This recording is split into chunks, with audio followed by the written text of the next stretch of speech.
الحمد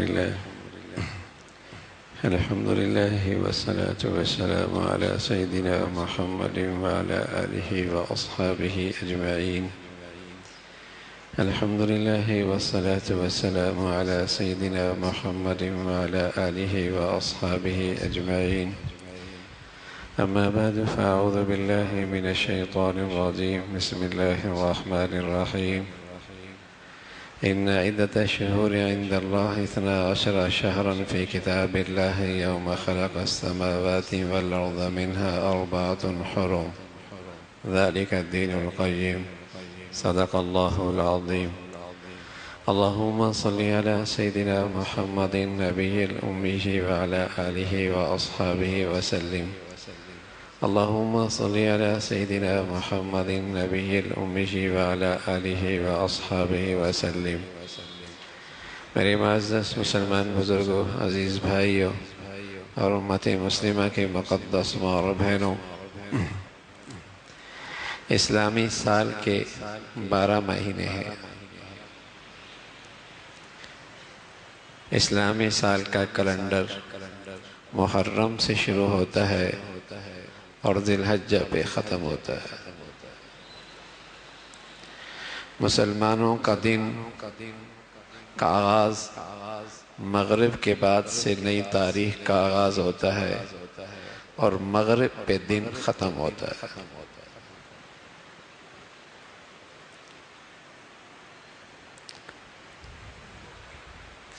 کبھی حرم شریف میں جانے کا موقع ہو، دیکھا ہو وہاں کچھ گھڑیاں لگی ہوئی ہیں،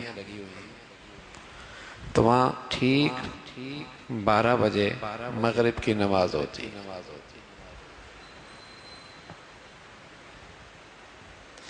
اور 1:30 بجے عشاء کی نماز ہوتی۔ ہمیں تو اپنا دن کا بھی پتہ کوئی نہیں، اپنی تاریخ کا بھی پتہ کوئی نہیں، اپنے مہینوں کا بھی پتہ کوئی نہیں، اپنے سال کا بھی پتہ نہیں رہا۔ غیروں کی تہذیب نے ایسا تسلط کر رکھا ہے کہ نئی نسل کو تو پتہ ہی کوئی نہیں سال مسلمانوں کا شروع کب ہوتا ہے، پہلا مہینہ کون سا ہے، آخری مہینہ کون سا ہے۔ یہ پتہ ہے جنوری ہے، اور یہ بھی پتہ ہے دسمبر ہے، اور وہ پورے مہینوں کے نام بھی پتہ ہوں گے، لیکن اسلامی تاریخ، اسلامی سال کا آغاز، اسلامی مہینوں کے نام، مسلمانوں کی تاریخ کب بدلتی ہے؟ مغرب کے بعد بدلتی ہے۔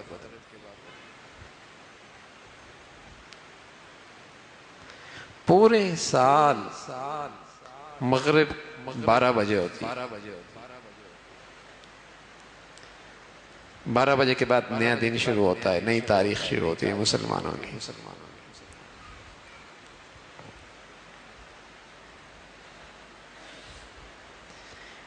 عیسائیت کا جو کیلنڈر ہے اس میں دن، نئی تاریخ رات 12 بجے کے بعد شروع ہوتی ہے۔ آدھا دن آدھی رات، ان کی تاریخ اس سے بدلتی ہے۔ چاند نظر آ جائے گا کل تو مغرب کے بعد ہماری تاریخ بدل جائے گی۔ 1442 ہجری ہے، چاند نظر آ جائے گا 1441 43 ہجری ہو جائے گی، نیا سال شروع ہو جائے گا۔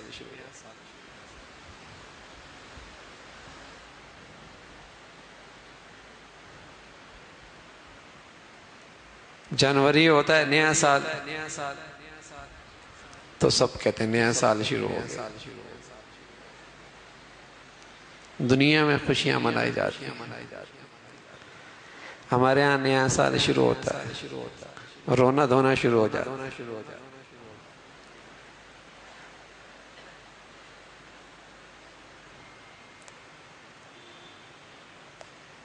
ہم بچپن میں سنتے تھے کالے کپڑے نحوست کی علامت ہے، محرم میں شادیاں نہیں کرنی چاہیے، سفر میں صفر ہو جایا کرتا ہے آدمی، لیکن اب تو آپ کو سندھ حکومت کے فیصلوں سے اندازہ ہو جانا چاہیے کہ کتنی برکت ہے محرم کی۔ جیسے ہی محرم آتا ہے کرونا بھی کم ہو جاتا ہے، لاک ڈاؤن بھی ختم ہو جاتا ہے۔ اب تو آپ کو اس کی برکت کا اندازہ ہو جانا چاہیے، مبارکباد دینی چاہیے، خوشی کا اظہار ہونا چاہیے کہ الحمدللہ محرم آ گیا، مسلمانوں کا نیا سال ہے، برکت شروع ہو گئی، کرونا ختم ہو گیا، لاک ڈاؤن بھی ختم ہو گیا۔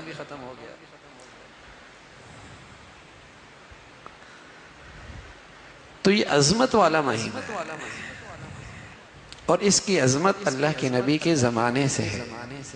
4 مہینے حرمت والے، عظمت والے، 3 ایک ساتھ ہیں، ذی قعدہ، ذی الحجہ، محرم، اور 1 مہینہ ہے رجب۔ ان عدۃ الشہور عند اللہ 12 شہرا فی کتاب اللہ یوم خلق السماوات والارض منها 4 حرم۔ 4 مہینے حرمت والے، سال کے مہینے 12، 4 حرمت والے۔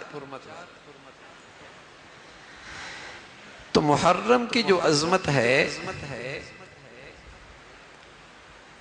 وہ حضرت عمر کی شہادت یا اہل بیت کی قربانی، اس سے آگے کی چیز ہے۔ اس لیے کہ کربلا کا واقعہ آپ علیہ السلام کا دنیا سے جانے کے 50 سال کے بعد ہوا۔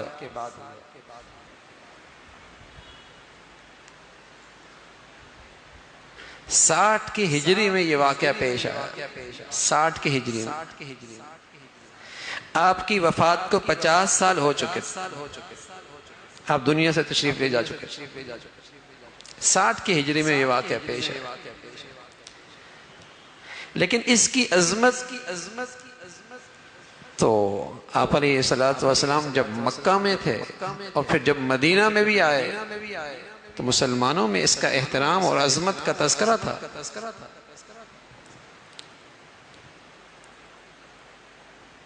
اس کا اپنا احترام تھا۔ حضرت عمر رضی اللہ عنہ کی شہادت اس مہینے میں ہوئی، شہادت کی شان بڑھ گئی۔ اہل بیت کی قربانی ہوئی عظمت والے مہینے میں، اس کی شان بڑھ گئی۔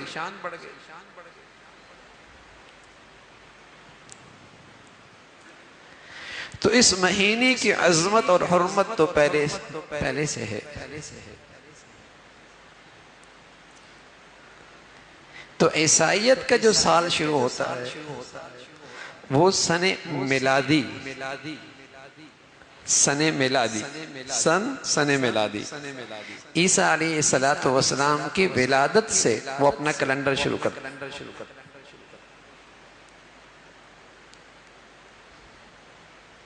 25 دسمبر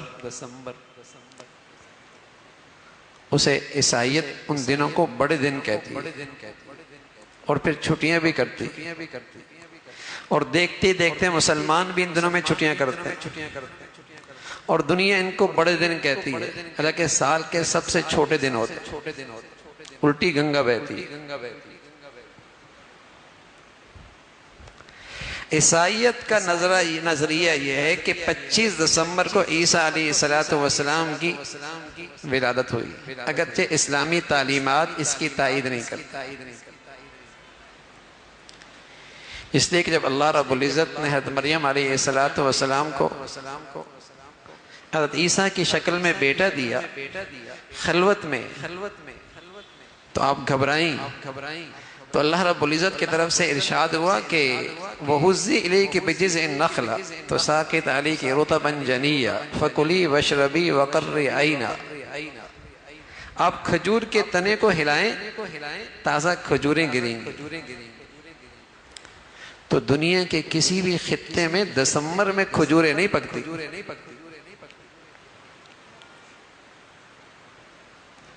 سردیوں میں کھجوریں نہیں پکا کرتی، اور ٹھنڈے پانی کی ضرورت دسمبر میں نہیں ہوتی۔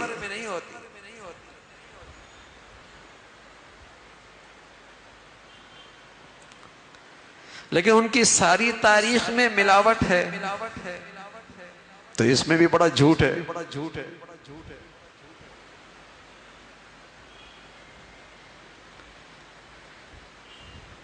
تو ان کے ہاں ولادت کو بنیاد بنایا گیا اپنی نئی سال کے آغاز کا۔ جشن مناتے ہیں، ناچتے کوجتے ہیں، گندگیاں کرتے ہیں، سب ولادت کے نام پہ کرتے ہیں۔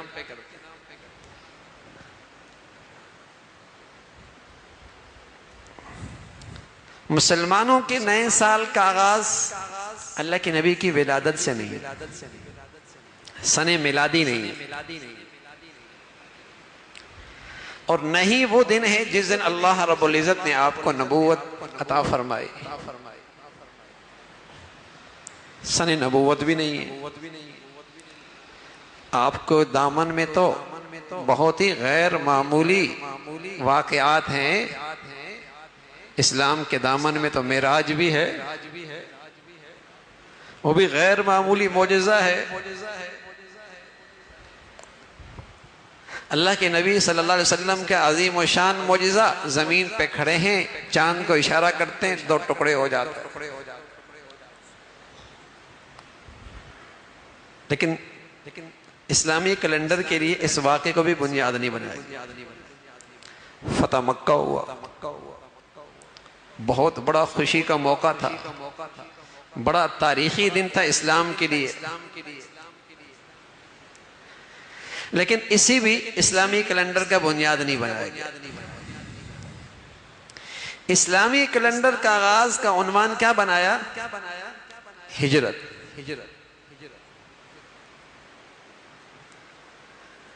تاکہ مسلمان اور اس کی اولادیں اور اس کی نئی نسل جب بھی اسلامی تاریخ کو لکھے اور اس پر کوئی اس کو تاریخ کی ضرورت پڑے تو اسے فوراً اپنے آباء و اجداد کی یہ ہجرت کی تاریخ تر و تازہ ہو جائے۔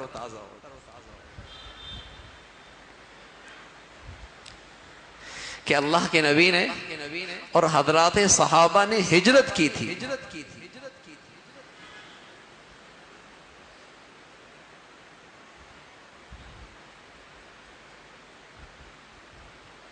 دین کی خاطر، اللہ کو راضی کرنے کے لیے ہجرت کی تھی۔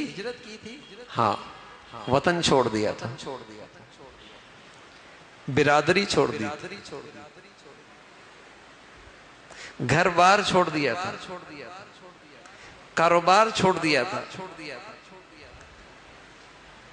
بنے بنائے معاشی نظام قربان کر دیے تھے، اور یہ سب کچھ کیوں کیا تھا؟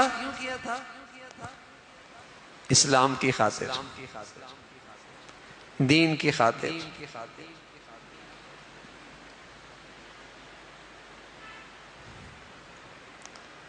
تو مسلمان ہر سال کے ابتدا اور انتہا میں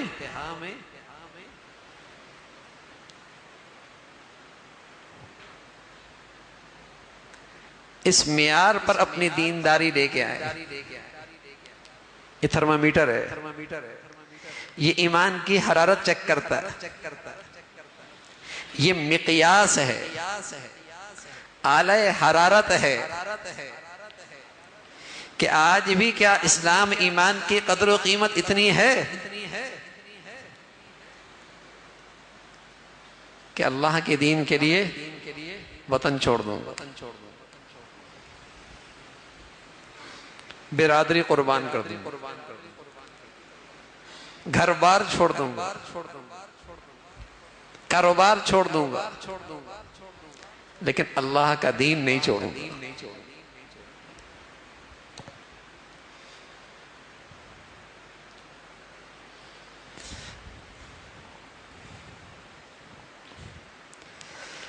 اللہ کا دین نہیں چھوڑوں گا۔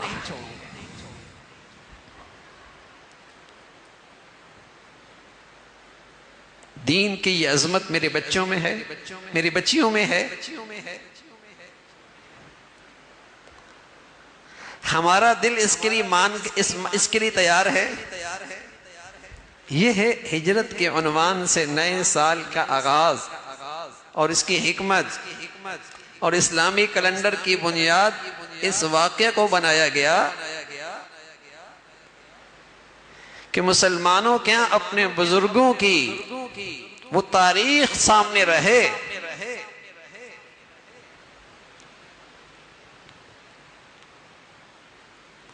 ورنہ اللہ کے نبی صلی اللہ علیہ وسلم کو مکہ میں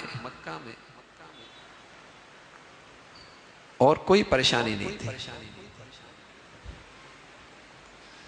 کوئی معاشی پریشانی ہو،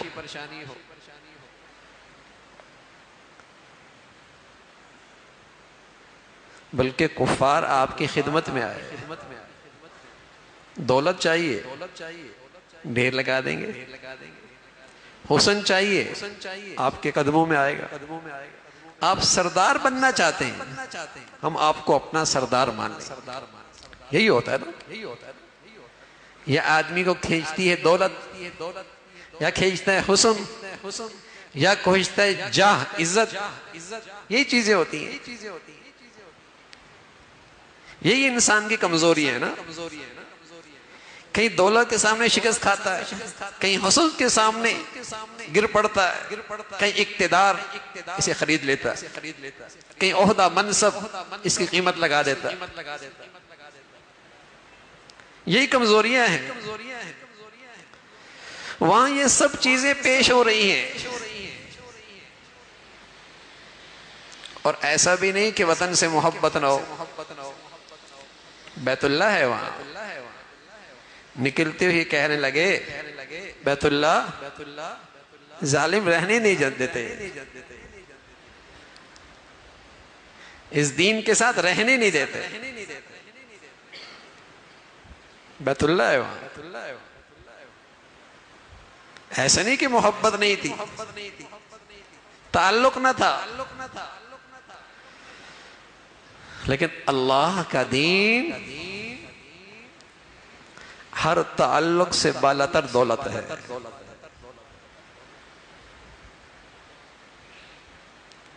اللہ کا دین سب سے بڑھ کر۔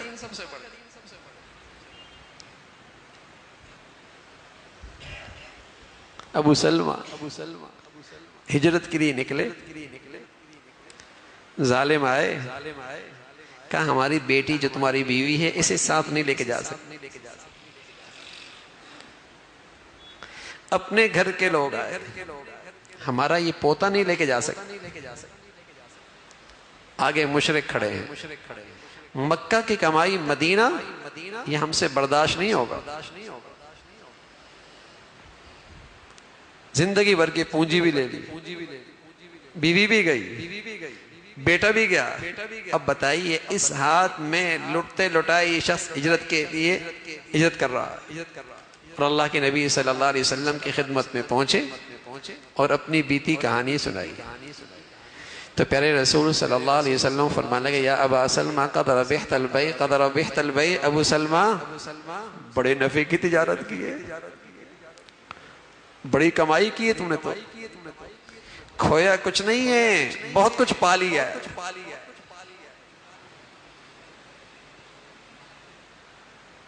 منافق جب مدینہ میں مسلمان آئے اور ان منافقوں سے واسطہ پڑا تو اپنی مجلسوں میں کہا کرتے تھے انؤمن کما آمن السفہاء، ہم ان نادانوں کی طرح ایمان لے آئے کہ انہوں نے ایک آدمی کے پیچھے چل کر سب کو اپنا دشمن بنا لیا، اور ان کی نادانی دیکھو، اس ایک آدمی کی خاطر ساری دنیا کو دشمن بنا لیا، اور گھر بھی چھوڑنے پڑے، اولاد بھی چھوڑنی پڑی، کاروبار بھی چھوڑنا پڑا، وطن بھی چھوڑنا پڑا، سب کچھ ان کے ہاتھ سے گیا، کیا ہم ان نادانوں کی طرح ایمان لے آئیں؟ صحابہ کو بیوقوف کہہ رہے، نادان کہہ رہے کہ یہ ایک آدمی کے پیچھے چل پڑے ہیں اور ساری دنیا کو دشمن بنا لیے، اور کچھ بھی ان کے ہاتھ نہیں آیا۔ اللہ کہہ رہے بیوقوف یہی ہیں جو صحابہ کو بیوقوف کہہ رہے ہیں. الا انہم هم الصفا، بیوقوف یہی ہیں، کم عقل یہی ہیں. صحابہ تو بڑے دور اندیش ہیں، وقتی نفع قربان کیا، وقتی نفع قربان کیا، معمولی مفاد قربان کیا، کھربوں سال کی زندگی سنوار دی. یہ تو بڑے دور اندیش ہیں، یہ بڑے روشن خیال ہیں، دور کی نظر رکھنے والے ہیں. معمولی چھوٹا سا نفع قربان کیا، پائیدار مفاد اپنا محفوظ کر لیا، کھربوں سال کے کیریئر سنوار لیا. اللہ کہہ رہے بیوقوف تو یہ خود ہیں، لیکن انہیں اپنے بیوقوفی کا احساس بھی نہیں، مت ماری ہوئی ہے.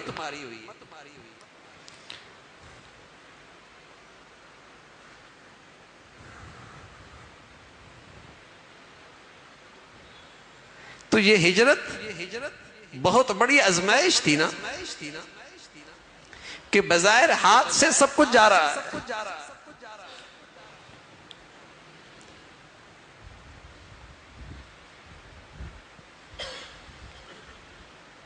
تو غیب کا سودا ہے نا بھائی، غیب کا سودا ہے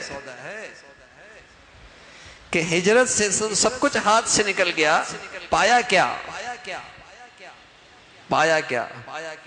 وہی کچھ پایا جو انہیں اللہ کے نبی نے بتایا کہ تمہیں بہت کچھ ملے گا.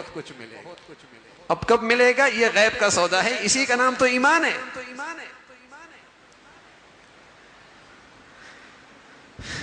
لیکن یہ بڑا بھولا سبق ہے، بڑا ہی بھولا سبق ہے. ہر کوئی آج سنوارنا چاہتا ہے، کہتے ہیں کل دیکھی جائے گی. ہر شخص خود غرض بن چکا ہے، وقتی مفادات پہ زندگی گزارنا چاہتا ہے.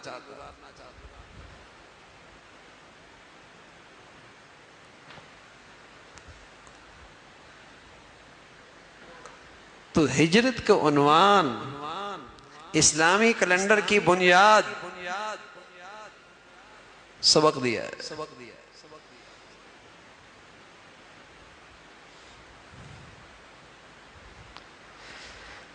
یہ ہجرت یہ ایک ایسی چیز تھی جس کے بعد اسلام کی اشاعت شروع ہو گئی، جہاد کی اجازت مل گئی. رسول کریم صلی اللہ علیہ وسلم فرمایا کرتے تھے ذروۃ سنامہ الجہاد، میرے اسلام کی شان جہاد میں. ادھر ہجرت، ادھر جہاد، ادھر شہادت. سبحان اللہ. پھر دنیا نے دیکھا کہ دعوت اسلام کے راستے میں جہاں رکاوٹ آئی، جہاد کی برکت سے وہ دور ہوتی چلی گئی. اور ہجرت کے بعد بہت تھوڑے سے عرصے کے اندر پورے جزیرہ عرب میں اسلام پھیلتا ہوا نظر آیا. یدخلون فی دین اللہ افواجا، لوگ فوج در فوج اسلام میں داخل ہو رہے، فوج در فوج. اس لیے کہ اسلام جب گھر سے نکل کر عدالت میں آتا ہے نا، اور قومی اداروں میں آتا ہے اور اقتدار میں آتا ہے، تو اسلام اپنے پورے حسن اور خوبصورتی کے ساتھ آتا ہے. اسلام کی پوری برکتیں ظاہری تب ہوتی ہیں جب ہر شخص کو انصاف مل رہا ہوتا ہے، جب ہر شخص کو تحفظ مل رہا ہوتا ہے، جب ہر شخص کی ضرورت اس کی دہلیز میں پوری ہو رہی ہوتی ہے. جب اسلام پوری طور پہ اپنے حسن کے ساتھ پھیلا تو یدخلون فی دین اللہ افواجا، لوگ فوج در فوج اسلام میں داخل ہو رہے ہیں.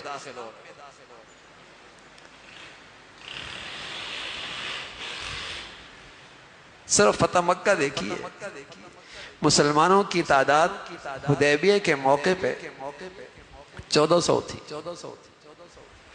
2 سال کے بعد جب فتح مکہ ہونے لگا تو مسلمانوں کی تعداد 10,000 ہو گئی. 10,000 ہو گئے۔ اسلام کا جب حسن دنیا نے دیکھا نا تو اسلام قبول کیے بغیر رہتے نہیں تھے کہ ایسا خوبصورت اسلام کہ ہم نے ان کا پہلا دور بھی دیکھا ہے جہاں ان کے یہاں جنگوں کا یہ حال تھا کہ اونٹ کے پانی پینے پر جنگ چھڑتی تو لاشوں کے پشتے لگ جایا کرتے تھے، گھوڑے کے آگے پیچھے ہونے پر لڑائی شروع ہوتی تو نسلوں کو نصیحت ہوتی تھی کہ بدلہ لیے بغیر نہ رہنا، انسانوں کے لاشوں کے پشتے لگ جایا کرتے تھے۔ اور آج ان میں ایسی آپس میں محبت ہے، ایثار ہے، ایک دوسرے کے لیے مر مٹ رہے ہیں۔ اتنا بڑا انقلاب کس نے کر دیا؟ تو اسلام کا حسن ان کے دلوں میں بیٹھتا چلا گیا، پورا معاشرہ ہی بدل گیا۔ تو ہجرت نے دنیا ہی بدل دی، دنیا ہی بدل کے رکھ دی۔ مدینہ میں اسلام کی اشاعت، اسلام کا فروغ، اسلام کی ترقی، اسلام کا غلبہ، دروازہ کیا بنا؟ بنیاد کیا بنی؟ ہجرت۔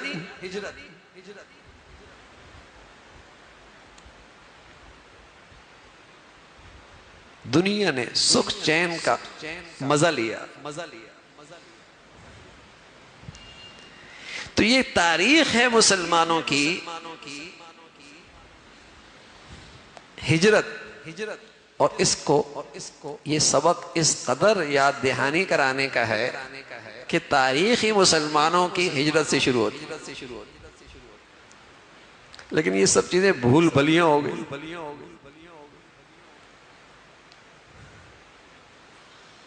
نیا سال شروع ہوتا ہے، عجیب کیفیت ہوتی ہے، کہیں ذہن بھی نہیں آتا کہ ہجرت کا عنوان یہ ہمیں کیا سبق دینے کے لیے آیا ہے۔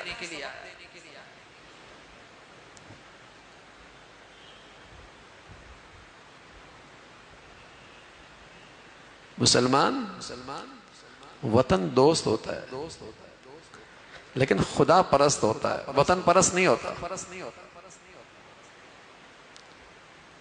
وطن دوست ہوتا ہے، ملک دشمن نہیں ہوتا، ملک سے بے وفائی نہیں کرتا، ملک سے محبت کرتا ہے، وفاداری کرتا ہے، دوستی رکھتا ہے، لیکن خدا پرستی کرتا ہے، وطن پرستی نہیں کرتا۔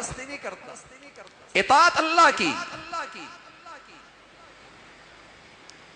اس اللہ کی خاطر وطن چھوڑنا پڑے چھوڑ دیتا ہے۔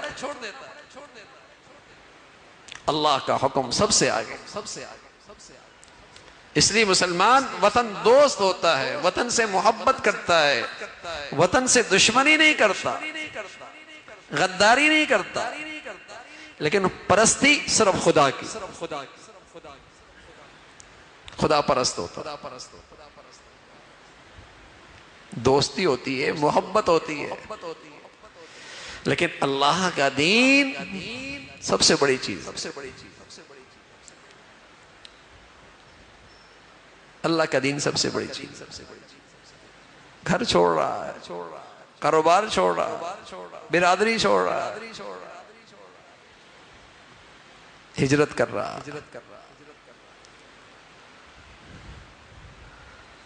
آج تو میرے عزیزو اللہ کی خاطر ہم سے گناہ نہیں چھوڑتا، وہ تو برادری چھوڑ رہے، گھر چھوڑ رہے، کاروبار چھوڑ رہے، ہم سے تو آج ناجائز خواہش نہیں چھوڑتی، غلط جذبہ نہیں قربان کر سکتے، حرام جذبہ یہ نہیں قربان ہوتا۔ کہنے میں وہ بھی مسلمان، ہم بھی مسلمان، اور وہ اللہ کے دین کے لیے سب کچھ قربان کر رہا ہے۔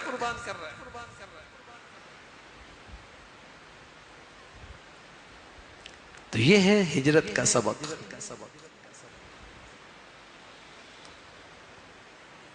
کہ اللہ کرے ہماری زندگی اس درجے کی ایمان کے ساتھ ہو کہ ہم اللہ کے دین کے لیے سب کچھ قربان کرنے کے لیے تیار ہیں۔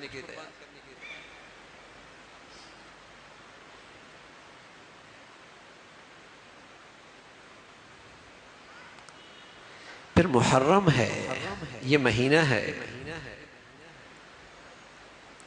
اس میں جہاں عمر رضی اللہ عنہ کی شہادت ہے، وہاں اہل بیت کی بہت بڑی قربانی ہے۔ شہادت مسلمانوں کے ہاں نعمت ہے، مصیبت نہیں ہے۔ اس لیے اللہ کے نبی صلی اللہ علیہ وسلم یہ نعمت اللہ سے مانگا کرتے تھے، فرمایا کرتے تھے وَدِدْتُ أَنْ أُقْتَلَ فِي سَبِيلِ اللَّهِ، اے اللہ مجھے بھی شہادت کی نعمت عطا فرما۔ یہ نعمت ہے، مصیبت نہیں ہے۔ اس لیے اللہ کے نبی یہ نعمت مانگا کرتے تھے، وَدِدْتُ أَنْ أُقْتَلَ فِي سَبِيلِ اللَّهِ، اے اللہ مجھے اپنے راستے کی شہادت دے۔ اور یہ اتنی بڑھیا دولت فرمایا کرتے تھے ثم احیا، پھر زندہ فرما، اور پھر مجھے اس نعمت کی لذت دے، پھر زندہ فرما، اور پھر مجھے اس نعمت کی لذت عطا فرما دے۔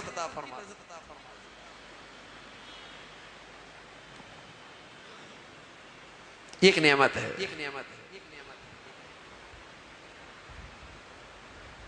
اور مسلمانوں کے دامن میں تو شہداء بھرے پڑے، بھرے پڑے۔ بدر کے 14 شہداء، احد کے 70 شہداء، حنین کے شہداء، احزاب کے شہداء، اور پھر شہیدوں کا سردار شہید حضرت حمزہ رضی اللہ عنہ، حضور علیہ السلام نے لقب دیا سید الشہداء، شہیدوں کا سردار۔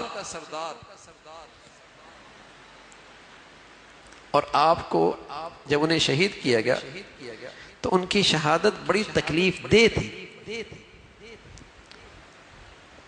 کان کاٹ دیے گئے، ناک کاٹ دیا گیا، زبان کاٹ دی گئی، کلیجہ نکالا گیا، اسے چبایا گیا۔ آپ کے لیے بڑی دکھ کی چیز تھی، بڑے دکھ ہوئی آپ کو اس انداز سے جو ان کے لاش کے ساتھ، جسم کے ساتھ کیا گیا۔ تو جب فتح مکہ ہوا تو آپ علیہ السلام نے سب کے لیے معافی کا اعلان فرما دیا، لیکن 6-8 مرد 4 عورتیں، ان کے لیے فرمایا ان کا خون مباح ہے، جہاں میرے قتل کر دو۔ ان میں ایک شخص یہ وحشی بھی تھا، یہ شخص بھی تھا۔ سب کی معافی ہو گئی، اس کی معافی نہیں ہوئی۔ یہ شخص طائف چلے گئے، اور جب طائف گئے تو انہیں پتہ لگا کہ اللہ کے نبی صلی اللہ علیہ وسلم کے پاس کوئی کسی قوم کا سفیر بن کے آئے، قاصد بن کے آئے، تو آپ اسے قتل نہیں کرتے۔ تو یہ طائف سے قاصد بن کے آئے، سفیر بن کے آئے۔ تو جیسی سفیر بن کے آئے آپ کے سامنے تو آپ نے فوراً اللہ کے نبی کے سامنے کلمہ پڑھ لیا، لا الہ الا اللہ محمد رسول اللہ۔ آپ نے پوچھا تم وحشی ہو؟ آپ نے میرے چچا کو قتل کیا ہے، یہ حشر تم نے کیا ہے؟ تو سب جواب مثبت میں دیا۔ تو اللہ کے نبی صلی اللہ علیہ وسلم نے فرمایا تمہارا اسلام قبول ہے، لیکن ایک کام کرنا، تم میرے سامنے نہ آنا، اس لیے کہ تم میرے سامنے آؤ گے تو مجھے دکھ ہوگا، اور میرے چچا کی وہ کیفیت میرے سامنے آ جائے گی، تو میرے دل میں تمہارے لیے کچھ ہو جائے گا، اور ایک مسلمان کے لیے اللہ کے نبی کے دل میں کچھ ناراضگی آ جائے تو اس کا کیا حشر ہوگا۔ اس لیے میرے سامنے نہ آنا، تمہارا اسلام قبول ہے۔ صحابی بن گئے، صحابہ کا مرتبہ مل گیا، لیکن آپ اندازہ لائیے کتنی دکھ کی بات تھی۔ لیکن اللہ کے نبی صلی اللہ علیہ وسلم کی زندگی میں اس سید الشہداء کا دن کئی بار آیا، ہر سال آیا۔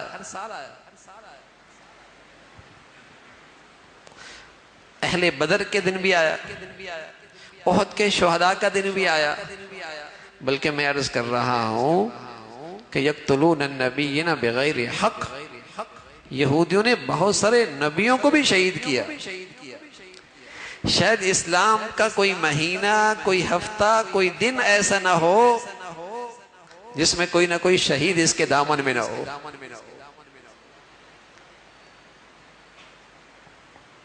کوئی مہینہ، کوئی ہفتہ، کوئی دن ایسا نہ ہو جس دن کوئی شہادت اسلام کے دامن میں نہ ہو۔ پیغمبروں کو شہید کیا گیا، وَيَقْتُلُونَ النَّبِيِّينَ بِغَيْرِ حَقٍّ، انہوں نے بہت سارے نبیوں کو ناحق شہید کیا ہے۔ تو شہداء ہی شہداء ہے۔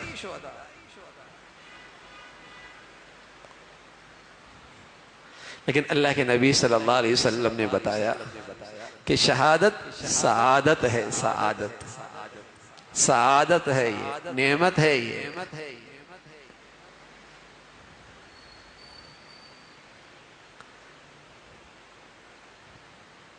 اور یہ ایک ایسی زندگی ہے جس پر ہزاروں زندگیاں قربان کی جا سکتی۔ شہادت ایک ایسی زندگی ہے جس پر ہزاروں زندگیاں قربان کی جا سکتی۔ تو مسلمانوں کے لیے اس نئے سال کے موقع پہ ہجرت بھی ہے، جہاد بھی ہے، شہادت بھی ہے۔ تو اپنے آباء و اجداد کا یہ خوبصورت کردار ہے کہ مسلمانوں نے یہ سب کچھ نہ زبان کے لیے کیا، نہ رنگ کے لیے کیا، نہ علاقے کے لیے کیا، نہ اپنے برادری کے لیے کیا، نہ اپنے قوم کے لیے کیا، نہ پیسوں کے لیے کیا، نہ زمین کے لیے کیا، نہ جاگیروں کے لیے کیا، نہ عہدے اور منصب کے لیے کیا۔ یہ سب کچھ اللہ کے دین کی خاطر کیا۔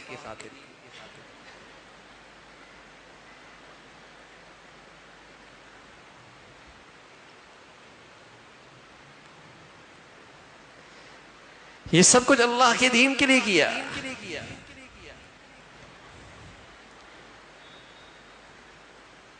یہ عنوان ہے نئے سال کا،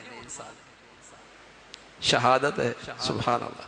حضرت عمر فرمایا کرتے تھے رضی اللہ عنہ، یا اللہ مجھے شہادت دے دے لیکن مدینہ میں دے۔ لوگ کہتے ہیں عمر شہادت بھی مانگتے ہو اور مدینہ میں بھی مانگتے ہو، کیسے ملے گی؟ تو مسجد نبوی میں شہادت ہوگی، مصلی رسول پہ شہادت ہوگی۔ جیسی آپ کو زخمی کیا گیا تو فوراً آپ نے سوال کیا کوئی مسلمان تو نہیں ہے؟ پتہ چلا نہیں، منافق منافق ہے، منافق۔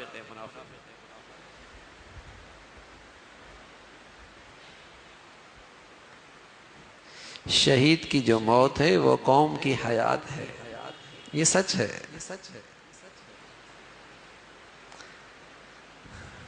لیکن یہ شہادتیں اللہ کے دین کے لیے ہوں، زبانوں پر نہیں، علاقوں پر نہیں، قوموں پر نہیں، عہدوں اور منصبوں پر ہی نہیں،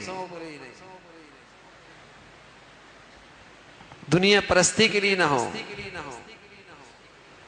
اللہ کے دین کو زندہ کرنے کے لیے۔ اس کے لیے ہمارے نبی نے ہجرت کی، ورنہ دولت تو بہت ہی آپ کے قدموں، سرداری سب کچھ آپ کو پیش کیا جا رہا تھا۔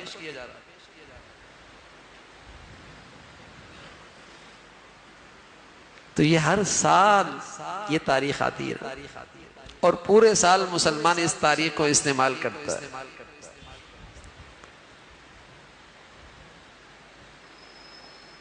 ہجرت کا عنوان آتا ہے 1442، 1443 اور آج یہ تاریخ۔ ہجرت ذہن جاتا ہے، وہاں ایک تاریخ ہے، آباء و اجداد کی قربانی ہے، اور ان کا مجھ اور آپ پر بہت بڑا احسان ہے کہ ان کی وہ قربانیاں جس کے بدولت آج کلمہ مجھے اور آپ میرے گھروں میں مل گیا ہے۔ ان کی وہ قربانی ہے نا جس کی بدولت آج ہم گھر بیٹھے مسلمان ہیں، انسانیت کی زندگی ہمیں مل گئی ہے۔ ورنہ تو جانوروں کی طرح زندگی ہوتی، جیسے جانوروں کا پیشاب پیتا ہے، دنیا میں ایسی انسان نما جانور ہیں جانوروں کا پیشاب پیتا ہے۔ ہمیں ان کی قربانیوں کے بدولت انسانیت کی زندگی ملی ہے۔ اب ہم ہیں اس دولت کی کتنی قدر کرتے ہیں، اس دولت کا کتنا شکر ادا کرتے ہیں، اور اپنے آباء و اجداد کی اس تاریخ کو کتنا زندہ کرتے ہیں۔ اگر آج امت اس دین کے خاطر قربانیاں دے گی، اپنے وسائل لگائے گی، اپنی عزت کی، اپنی جان کی قربانی دے گی، سبحان اللہ، یہ دین آئندہ نسلوں تک منتقل ہو، یہ دین آگے تر و تازہ ہوتا چلا جائے گا۔ اس پورے دین کی ایک تاریخ ہے، ہر دور میں یہ قربانیاں دیتا ہے، قربانیوں سے اس میں تازگی آئی ہے۔ آپ دیکھ لیجئے نا، کسی بھی چیز کو جو ترقی ہوئی ہے پیچھے کسی کی محنت لگتی ہے نا، دنیاوی چیزیں بھی، کسی بھی چیز کو ترقی ملی ہے تو کسی کی محنت لگی ہے نا، اور اگر اس کی محنت چھوڑ دی جائے اس کا وجود ختم ہو جاتا ہے۔ ہر دور میں خوش نصیب لوگ اپنے آباء و اجداد کے اس کردار کو زندہ کرتے آئے اور اس دین کے خاطر قربانیاں دیں، زندگیاں لگائیں، جس کے بدولت اس دین میں تازگی رہی۔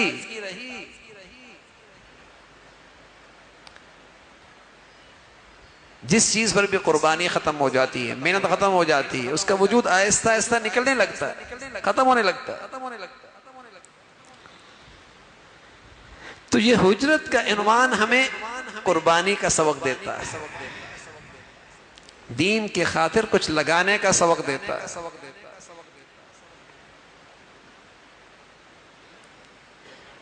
ہر آدمی کے پاس یہ صلاحیت موجود ہے، وہ اپنے آپ میں سے کچھ نہ کچھ دین کے لیے پیش کر سکتا ہے، دین کے لیے۔ کچھ خوش نصیب اپنی اولادوں کو وقف کرتے ہیں، کچھ خوش نصیب اپنی زندگیاں وقف کرتے ہیں، کچھ خوش نصیب اپنے وسائل وقف کرتے ہیں، کچھ خوش نصیب اپنی صلاحیتیں وقف کرتے ہیں، کچھ خوش نصیب اپنے اوقات وقف کرتے ہیں۔ ایسا ہی ہے۔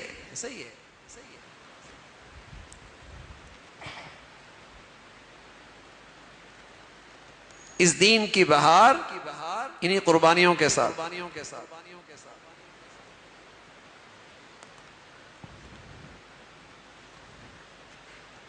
تو یہ سبق ہے اہل بیت کی قربانیوں کا، حضرت عمر کی شہادت کا، ہجرت کا عنوان،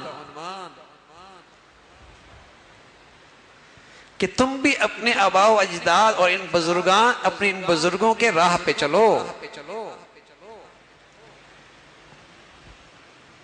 دین کے لیے کچھ پیش کرو۔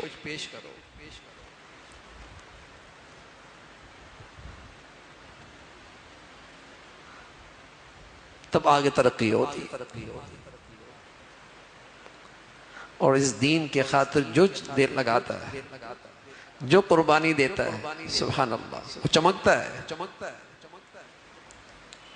صحابہ رضوان اللہ اجمعین، سارے صحابہ اول تا آخر، اللہ نے سب کے لیے ایک سند جاری کی ہے، وَكُلًّا وَعَدَ اللَّهُ الْحُسْنَى، سب کے لیے یہ انعام ہے، وَكُلًّا وَعَدَ اللَّهُ الْحُسْنَى، سب کے لیے اللہ نے اعلان کر دیا۔ ان کی بشری کمزوریاں، ان کی بشری کوتاہیاں سب اللہ نے معاف کر دی، اس لیے کہ ان کی قربانیاں اسلام کی خاطر اتنی تھی۔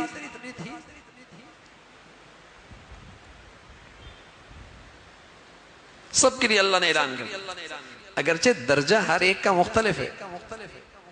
سب سے اعلیٰ درجہ ابو بکر، عمر، عثمان، علی رضوان اللہ اجمعین، پھر اس کے بعد عشرہ مبشرہ جن کے لیے اللہ کے نبی نے دنیا میں جنت کی بشارت دی، پھر اس کے بعد درجہ آتا ہے بدری صحابہ کا جو بدر میں شریک ہوئے، پھر مقام آتا ہے ان لوگوں کا جو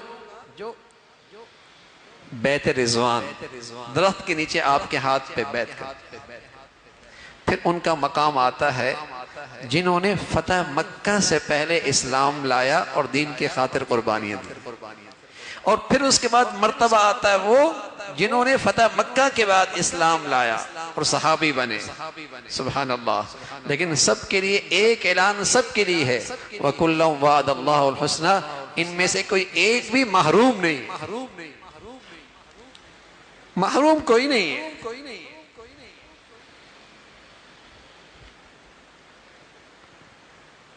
شان سب کی اپنی اپنی جگہ پر ہے، لیکن ان میں محروم کوئی بھی نہیں ہے۔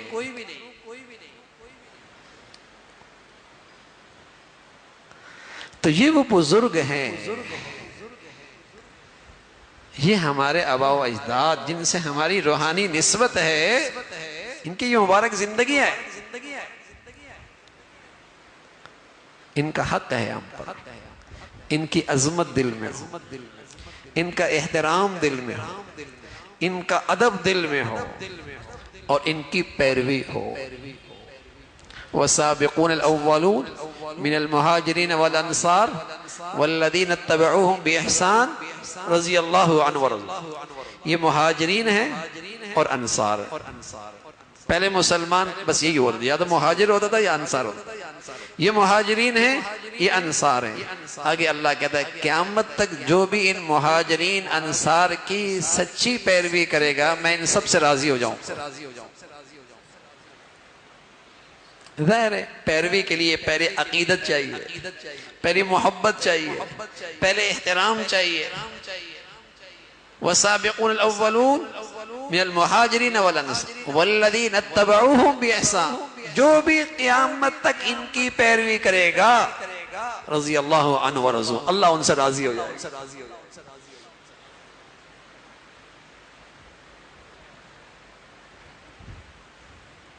صحابہ سے محبت، اہل بیت سے محبت ہمارا ایمان ہے۔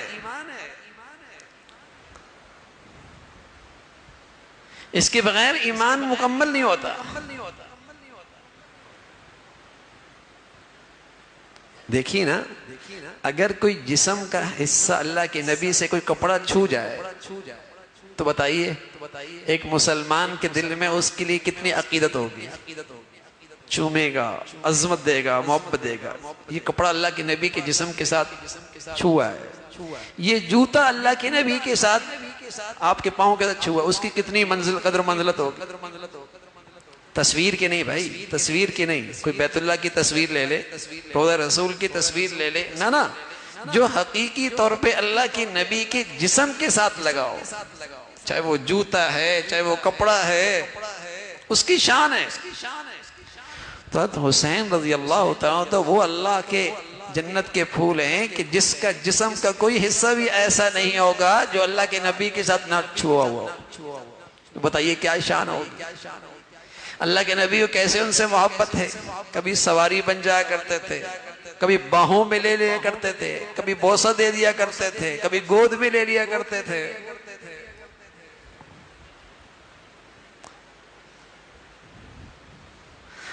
تو صحابہ سے محبت، اہل بیت سے محبت، یہ ہمارا ایمان ہے۔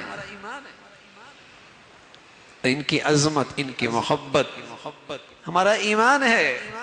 اب ان کے کردار کو زندگی میں لے کے آنا یہ ہماری کامیابی ہے۔ ان کے جو بلند کردار ہے کہ انہوں نے جو زندگی گزاری ہے، اور ان کی نظر میں جو سب سے بڑی ترجیح ہے وہ کیا ہے؟ وہ اللہ کا دین ہے، کہ دین اللہ کا دنیا میں مٹنے نہ پائے۔ اللہ کا دین زندہ ہو جائے چاہے میں مٹ جاؤں، میں مٹ جاؤں کوئی بات نہیں، اللہ کا دین زندہ ہو جائے۔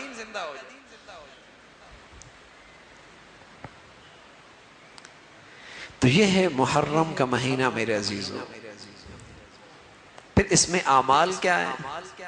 اعمال کیا ہے؟ رسول کریم صلی اللہ علیہ وسلم سے دو اعمال اس میں ثابت ہیں۔ ایک عمل تو یہ ہے، آپ علیہ السلام نے 9ویں تاریخ کو روزہ رکھا، اور جب آپ کو پتہ لگا 10ویں تاریخ کو آپ نے روزہ رکھا اور آپ کو پتہ لگا کہ یہودی بھی اس دن روزہ رکھتے ہیں 10ویں محرم کو،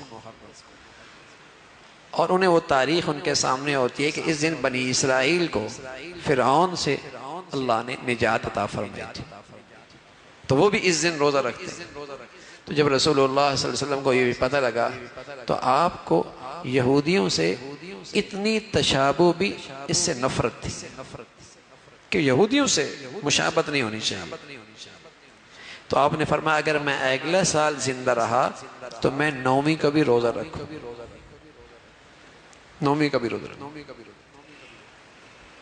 تو جب تک رمضان کے روزے نہیں تھے تو 10ویں تاریخ کا روزہ ضروری تھا. جب رمضان کا روزہ آ گیا تو اب یہ روزہ مستحب ہے. رکھیں ٹھیک ہے، نہ رکھیں تب بھی کوئی بات نہیں، لیکن جب بھی رکھیں تو 9ویں اور 10ویں رکھیں. اور اگر 9ویں نہ رکھ پائے تو اس تشبہ سے بچنے کے لیے 11ویں کا رکھیں. لیکن کوئی آدمی 9ویں کا بھی نہ رکھنا چاہے، 11ویں کا بھی نہ رکھنا چاہے، تو اس کے لیے پھر بہتر ہے کہ 10ویں کو بھی نہ رکھیں تاکہ یہودیوں سے مشابہت نہ ہو. ایک تو اللہ کے نبی صلی اللہ علیہ وسلم نے ان دنوں کے اندر ایک یہ عمل بتایا، اور دوسرا عمل جو ایک حدیث میں ہے، اگرچہ سند کے لحاظ سے اتنی زوردار نہیں ہے، اس میں اللہ کے نبی صلی اللہ علیہ وسلم نے فرمایا کہ جو 10ویں کی تاریخ کو اپنے گھر والوں پر کھانے پینے کے اندر خوشحالی سے اور فراوانی سے کام لے گا، اللہ اس کے اس سال میں رزق میں برکت عطا فرمائے. تو ان کے لیے اچھا کھانا تیار کرنا، اچھی چیزیں اپنے گھر والوں کے لیے پیش کرنا، فرمایا اس کے لیے سال بھر میں رزق میں برکت ہوگی. حضرت سفیان ثوری رحمۃ اللہ علیہ فرمایا کرتے تھے قد جربناہ فوجدناہ، میں نے اس کا بڑا تجربہ کیا ہے اور میں نے وہ برکتیں پائی بھی ہیں. تو یہ 2 عمل ہیں. اس کے علاوہ میرے عزیزو شریعت کے لحاظ سے اس مہینے میں اور کوئی خاص عمل نہیں، اور کوئی ایسی چیز نہیں ہے جو دین سمجھ کے یا نیکی سمجھ کے آدمی کرے. اور باقی ہر قسم کی چیز، جیسے لوگ عام طور پہ ان دنوں کے اندر وہ قبرستان جاتے ہیں بڑے خاص طور پر، اور ایسا لگتا ہے کہ قبروں کی یاد ان سال میں ایک ہی دن آتی ہے. حالانکہ ایسا نہیں ہے. قبرستان میں جانا مہینے میں ایک بار جائیں، ہفتے میں ایک بار جائیں، کسی بھی دن جائیں، لیکن کسی مخصوص دن کے ساتھ قبرستان جانا، یہ اس کا تعلق شریعت سے نہیں ہے، دین کے سے نہیں ہے. پھر ایصال ثواب آپ نے کرنا ہے، اپنے بزرگوں کے لیے کرنا ہے، اللہ والوں کے لیے کرنا ہے، اپنے والدین کے لیے کرنا ہے. وہ سال کے کسی بھی دن کر سکتے ہیں، وہ سال کے کسی بھی دن کر سکتے ہیں، کسی بھی تاریخ میں کر سکتے ہیں. تو رمضان محرم کے یہ مہینہ، یہ اس لحاظ سے یہ عنوان کے ساتھ کہ یہ ہجرت کا عنوان ہے، ہمیں قربانی کا سبق دیتا ہے، اور اللہ کے دین کے لیے سب کچھ قربان کرنے کا سچا جذبہ اللہ ہمیں بھی نصیب فرما دے. اور ساتھ یہ بھی دعا فرمائیں کہ یہ محرم کا مہینہ ہمارے ملک میں امن کے ساتھ گزر، اور اللہ رب العزت ہر قسم کے انتشار سے وطن عزیز کو محفوظ فرمائے. اور یہ مصیبت ہمارے ملک کے اندر ہے، دنیا میں کہیں ایسا نہیں ہوتا کہ محرم آئے تو سڑکیں بند، دکانیں بند، بازار بند، ہر چیز ہی بند. دنیا میں کہیں نہیں ہوتا. تو بس دعا کریں اللہ رب العزت اسے ہر قسم کے شر سے اور ہر قسم کی تخریب سے اور فتنوں سے اس کو محفوظ فرمائے، اور امن اور سلامتی کے ساتھ یہ محرم پورے ملک کے لیے امن اور سلامتی کا اللہ اسے ذریعہ بنا دے. وآخر دعوانا ان الحمد للہ رب العالمین. اللہم لک الحمد کلو ولک الشکر کلو، اللہم لک الحمد کلو ولک الشکر کلو. لا إله إلا الله الحليم الكريم سبحان الله رب العرش العظيم. نسألك موجبات رحمتك وعزائم مغفرتك والغنيمة من كل بر والسلامة من كل إثم. اللهم لا تدع لنا ذنبا إلا غفرته يا أرحم الراحمين، ولا هما إلا فرجته، ولا حاجة هي لك رضا إلا قضيتها يا أرحم الراحمين. يا حي يا قيوم برحمتك نستغيث نستغفرك ونتوب إليك. يا حي يا قيوم برحمتك نستغيث نستغفرك ونتوب إليك. یا کریم یا غفار اپنے فضل سے ہم سبھی کے تمام گناہوں کو معاف فرما دے. ایمان والی، عافیت والی، صحت والی زندگی عطا فرما. مولا کریم اپنے فضل سے تمام حاضرین حاضرات، سامعین سامعات کی تمام جائز حاجات کو پورا فرما، مشکلات کو آسان فرما، پریشانیوں کو ختم فرما، اپنے پسند کا جینا نصیب فرما، کلمے والی موت نصیب فرما. اپنے فضل سے مولا کریم اپنے فضل سے دین کی خاطر سچا جذبہ نصیب فرما. دین کو زندگی کی سب سے بڑا مقصد بنانے کی توفیق نصیب فرما.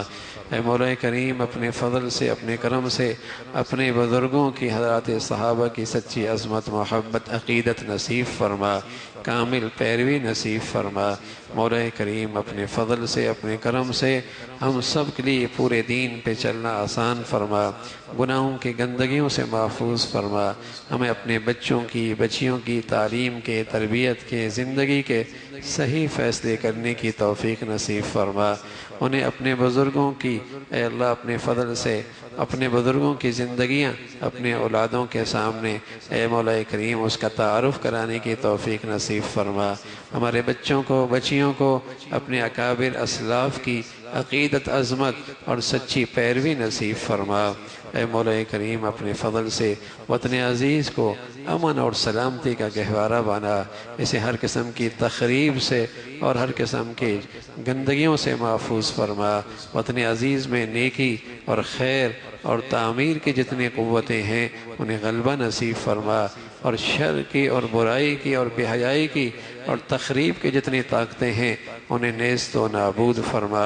اے مولا کریم وطن عزیز کو امن اور سلامتی کا گہوارہ بنا، اندرونی بیرونی خطرات سے اسے محفوظ فرما، یہاں جو دین دشمن والدشمن ہیں مسلمانوں کو ان کے شر سے محفوظ فرما، ان کے فتنوں سے محفوظ فرما، اہل ایمان اسلام کو ایمان اسلام پر باہمی اتفاق و اتحاد نصیب فرما، نفرتوں کی جتنی شکلیں ہیں مسلمانوں کو اس سے محفوظ فرما، دین کی خدمت جتنی خدمت کی شکلیں تیرے ہاں مقبول ہیں سبھی کی حفاظت فرما، کام کرنے والوں کی مدد اور نصرت فرما، مساجد کی مدارس کی مکاتب کی علماء کی حفاظت فرما، جو تیرے پیارے ہیں ان کی عظمت محبت عقیدت نصیب فرما۔